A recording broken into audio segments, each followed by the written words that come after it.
시작. 오직 여호와의 율법을 즐거워하여 그의 율법을 주야로 묵상하는도다. 그는 시냇가에 심은 나무가 철을 따라 열매를 맺으며 그 잎사귀가 마르지 아니함 같으니 그가 하는 모든 일이 다 형통하리로다. 아멘. 할렐루야. 자, 시편 1편의 말씀의 주제는 1절부터 시작되고 있죠.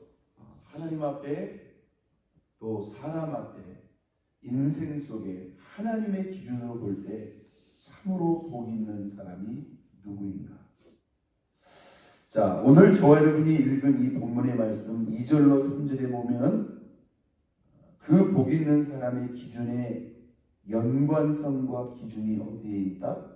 하나님의 말씀에 있다. 그런데 우리가 사실 2절, 3절만으로는 100% 볼 수가 없죠. 1절 말씀과 함께 봐야 됩니다.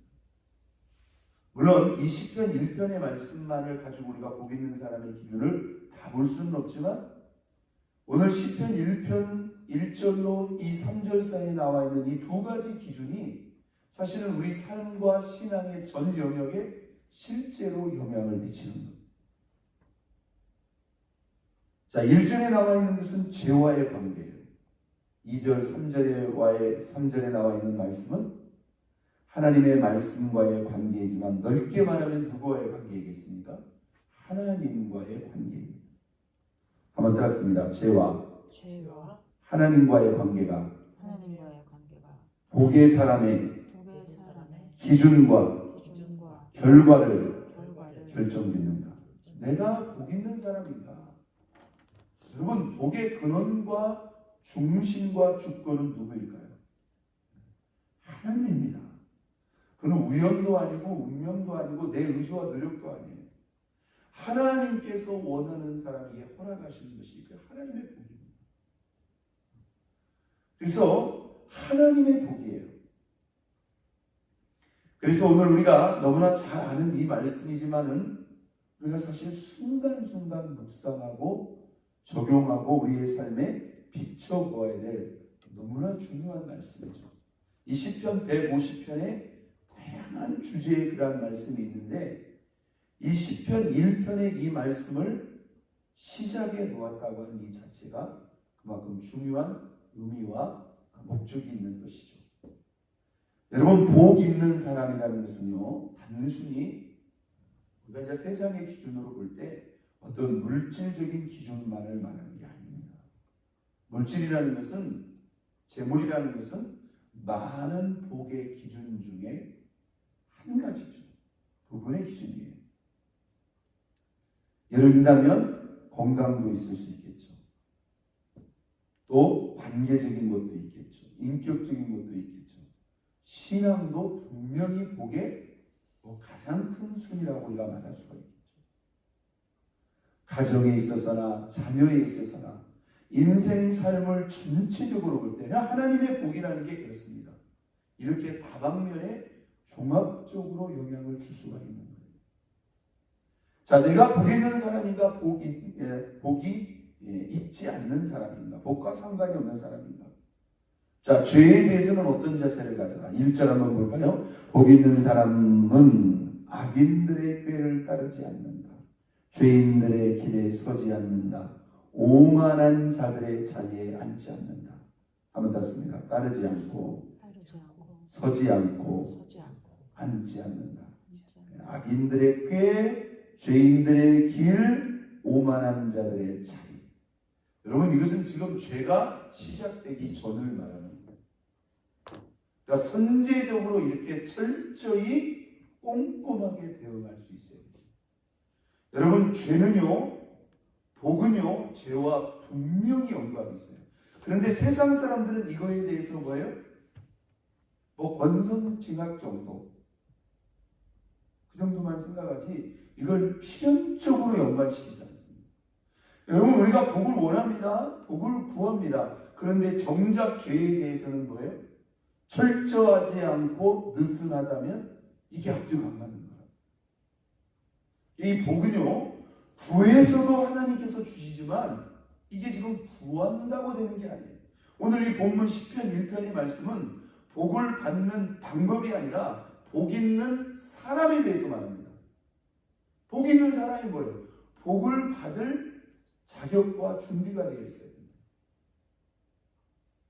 내가 하나님 앞에 복을 구해서 받을 만한 자격, 그것이 첫 번째 뭐예요? 죄에 대한 우리의 자세와 연관성입니다. 제가 늘 우리가 특히 새벽에 그런 말씀들이 많이 나왔습니다만은 우리가 하나님 앞에 이 은총과 복의 주인공이 되어야 되려면 이 죄에 대해서 어떻게 해야 된다면 아주 예민해야 됩니다. 영적으로 깨어있다는 것은 입술로 짓는 죄, 행동으로 짓는 죄는 말할 것도 없고 내가 내 마음에 어떤 생각과 뜻을 품고 있는 것까지도 하나님 앞에 이렇게 면밀하게 살펴봐요. 내 마음속의 생각, 감정 이런 것들도요 하나님 앞에 우리가 다 오픈하고 그거 여러분 내 마음대로 안 돼요. 내 마음대로 안 되지만 하나님의 은혜로 되는 거예요. 믿습니까? 내려내야 될 것을 내려놔야 되죠. 안 좋은 마음, 안 좋은 감정, 합당하지 못한 생각들 이런 것들이 나도 모르게 은연중에 뭘로 나오는 거예요? 말로 나오는 거고 행동으로 나오는 거고 삶으로 나오는 거예요. 이 죄를 근원적으로 차단하고 고치려면 어떻게 해야 돼요? 내 마음으로부터 사실은 고쳐나가요. 그럼 그 마음도 결국은 누구와의 관계예요? 하나님과의 관계죠.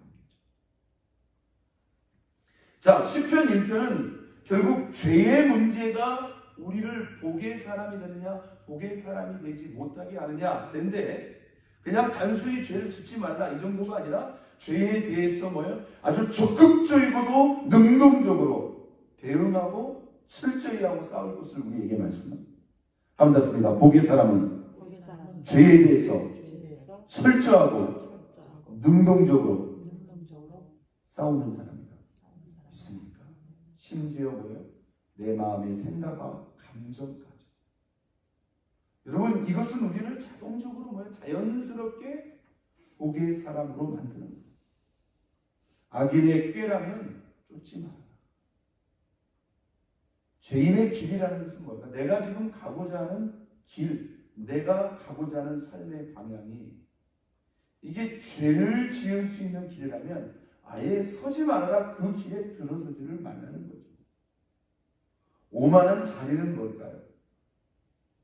위치일 수도 있고 상황일 수도 있고 관계일 수도 있습니다. 어딘가 모르게 나를 우쭐하게 만들고 나를 교만하게 만드는 그런 자리라고 한다면 여러분 그 자리가 다 나쁜 것은 아니죠. 근데 그게 나로 하여금 결론적으로 오만하게 하고 교만하게 한다면 이것은 내가 앉지 말아야 된다는 거죠. 앉지 말라는 말은 무슨 말입니까? 아예 시작을 하지 말라는 거예요. 쫓지 말아라, 서지 말아라, 앉지 말아라. 근원에서부터 뭐하라? 차단하라는 거예요. 이것은 뭐냐면 적극적으로 뭡니까? 적극적으로 맞서서 싸우라는 거예요. 이게 복 있는 사람의 첫 번째 기준. 두 번째, 복 있는 사람의 두 번째 기준은 결국은 하나님과의 관계입니다. 이걸 우리가 말씀만으로 볼 수는 없죠. 하나님과의 관계를 어찌 말씀만으로 보겠습니까? 그 하나님과의 관계 속에 죄와의 관계도 분명히 하나의 관계예요. 그런데 그 중에서 하나님과 우리와의 관계에서 가장 직접적으로 종합적으로 많은 영향을 미칠 수 있는 것이 바로 무엇이다? 하나님과의 말씀과의 관계.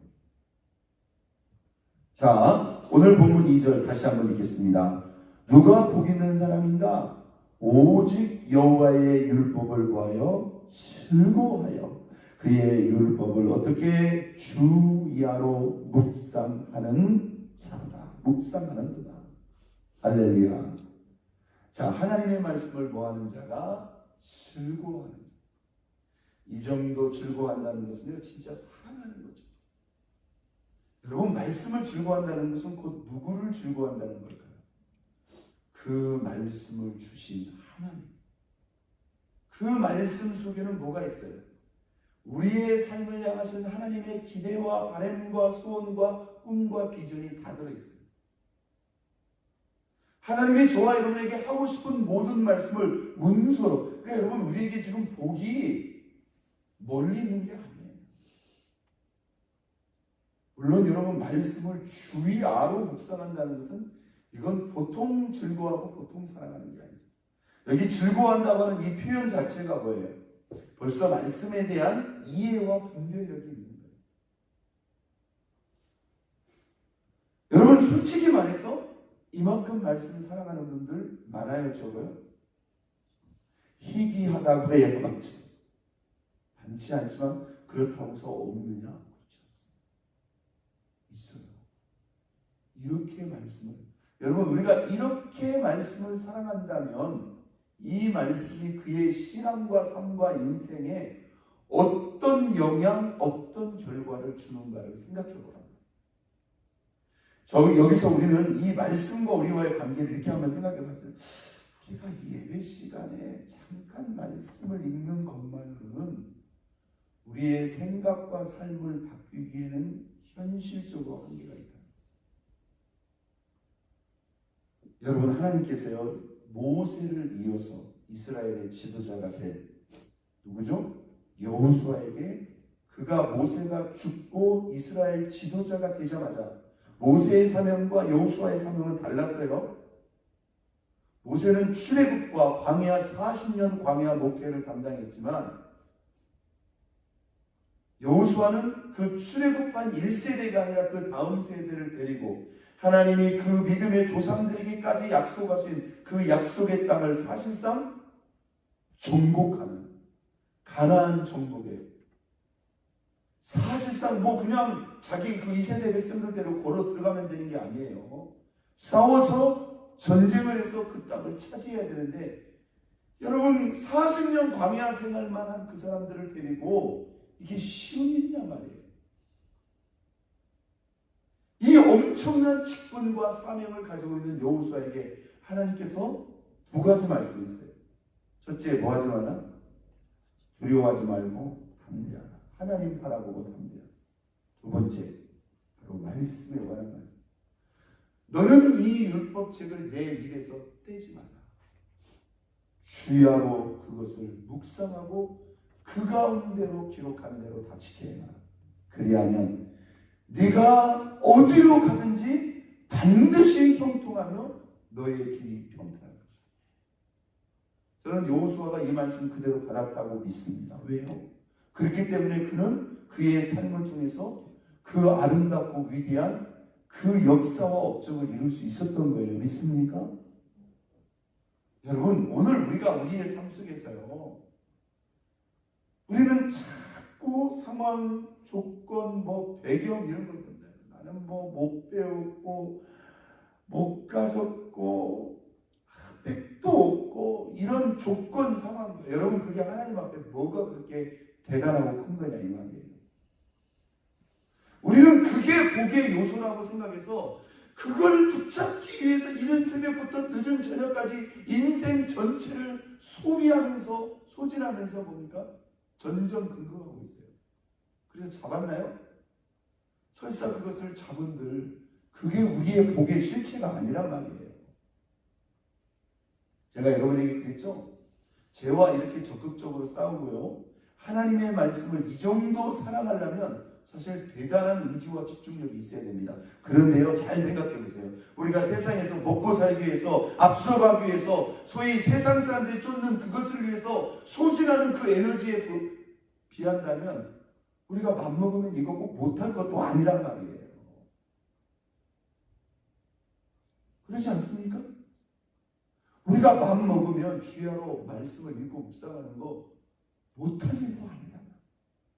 솔직히 말해서 우리가 하나님을 그렇게 이렇게까지 사랑하지 못한다 할지라도 사실 우리가 하나님에게 무슨 안 좋은 감정이 있는 것도 아니고 바라는 것도 많고 사실 우리가 그 하나님 사랑하잖아요. 그런데 이게 우리의 복의 근원과 중심입니다. 여러분, 주야로 하나님의 말씀을 묵상한다는 것은 이건 형식적으로 의무적으로는 불가능한 거죠. 그죠? 제가 여기서 주야로 말씀을 묵상한다는 것은 말씀에 대한 이미 뭐가 있다? 이해와 분별력과 확신입니다. 하나님의 말씀이 하나님과 나와의 영적 관계, 더 나아가서 나의 인생과 삶을 얼마나 아름답게 복되게 위대하게 하는가에 대한 이런 말씀에 대한 분별과 확신이 있다면 주야로 묵상할 만한 그런 가치와 이유가 충분히 되어야 한대요. 하나님의 말씀은 우리가 우리의 인생과 삶을 이렇게 집중하고 이렇게 투자할 만한 충분한 가치가 있다. 있습니까? 그러면 그러죠. 아이고 그러면 뭐 일도 하지도 말고 날마다 그냥 성경만 끼고 살란 말입니까? 그만한 가치가 있다. 일 하셔야죠. 가정일도 하셔야죠. 다시 말해서 여기서 주야로 묵상이라는 것은 시간이 날 때마다 여유가 날 때마다 수시로 요즘에 우리가 주야로 보는 게 있어요. 주야로 뭘 보죠? 핸드폰을 봅니다. 주야로 시간만 나면 핸드폰을 볼 수도 있다. 이렇게 볼 수도 있다고 생각해요. 현대인에게 가장 그 자리에 하나님의 말씀을 나옵니다. 오직 여호와의 말씀을 묵상하여 그의 율법을 하나님의 율법을 주의하라 묵상하라. 여러분 왜 여기 보면 그냥 읽는다라고 되지 않고 묵상이라고 되어 있을까요? 이 묵상이라는 것은요 읽고 듣고 배우는 것 그 이상이에요. 이 묵상이라는 건 뭐냐면 그 말씀을 내내고 이 묵상이라는 것은요 주님 이 말씀을 통해서 나에게 무엇을 원하세요? 경청의 의미, 듣는 자세도 있고요. 궁극적으로는 뭐냐면 하나님이 이 말씀을 통해서 나에게 원하는 게 무엇일까? 더 나아가서 내가 어떻게 하면 이 말씀을 지키고 적용하고 살아낼 수 있을까? 한번 묵상의 최종 방향과 목적은 이 말씀을 적용하고 살아내는 것이다. 어떻게 하면 이 말씀을 살아낼 수 있을까? 이 말씀이 내 안에 들어와서 나의 생각이 되고 나의 말이 되고 나의 삶이 되게 하는 거예요. 그걸 되게까지 뭔가 계속 그 말씀을 되뇌이고 말씀이 살아낼 때까지 말씀이 나의 삶이 될 때까지 그 말씀을 가지고 뭐 하는 거예요? 실험을 하는 거예요. 여러분 예수의 사랑이요? 결코 주님이 우리에게 불가능한 말씀을 하실 이유가 없습니다. 하나님이 우리를 그냥 단순히 애달게 하시려고 주신 말씀이 아니에요. 내가 어떻게 하면 예수님처럼 사랑할 수 있을까? 우리가 그것을 가지고 주야로 묵상한다면 과연 안 될까요? 저는 된다고 믿습니다. 예수 사랑이 예수님이 우리에게 주신 새 계명이 모든 율법과 모든 계명의 결론이고 완성이라면 그렇죠? 거기에 키를 맞추고 밤낮으로 묵상. 내가 주님 어떻게 하면 예수님처럼 사랑할 수 있죠? 계속 묵상. 자 이렇게 했더니 그는 어떤 인생이 되었더라? 3절 그는 누구와 같다? 시냇가에 심은 나무가 철을 따라 열매를 맺으며 그 잎사귀가 마르지 아니함 같으니 그가 하는 모든 일이 다 뭐하리로다? 형통하리로다. 저와 여러분들이 제일 마음에 드는 것은 특히 마지막 부분이겠죠. 그가 하는 모든 일이 다 형통하리로다. 모든 일이라는 게 뭘까요? 우리의 삶 모든 것을 다 포함합니다. 여러분 철을 따라 열매를 맺는다는 게 무슨 말일까요? 이 철은 인생의 철을 말합니다.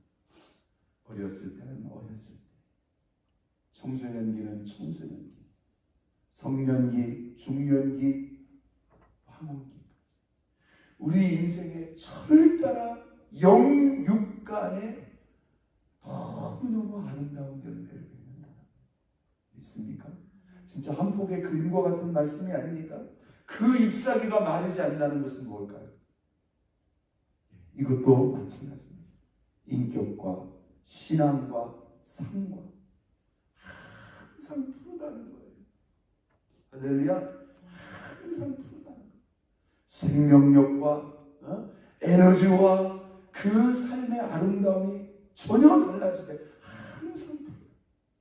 그리고 그가 하는 모든 일이 다 형통하리로다.